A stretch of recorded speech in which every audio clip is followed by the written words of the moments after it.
If people end up in my office for counseling, it's because they've had a crappy life and they're going through an even harder time right now. And they're struggling with, very often, the question of, was the childhood that I experienced bad or good? Was it in fact abuse? This is a question I see so often. And very often they err on the side of, no, it wasn't. Why? Because very often they've gotten the story from the parent, oh, you got it so easy compared to what I had. You know, you had such an easy life. And so the child is taught to distrust their own feelings, their own experience of reality.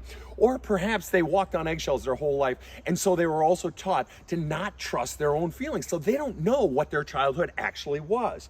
And I have a very simple tool that I use when working with clients who are wrestling with this question. I say, imagine that I took the storyline of your life and I gave it to Steven Spielberg to make into a movie. And the casting company that Steven Spielberg used chose as the actor to play you, your own child.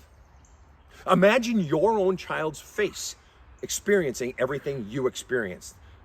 And imagine you having to sit in a theater and watch your own child endure everything that you went through. Would Child Protective Services be called if your child had to go through that? Would the police be called? Would you ever allow anyone to treat your child that way? Would you ever treat your child that way? I'm betting you now have the answer as to whether or not you were abused. And I got news for you. If there's an entity with all the power taking advantage of or being mean to or harming an entity with no power, by definition, we call that entity with no power a victim.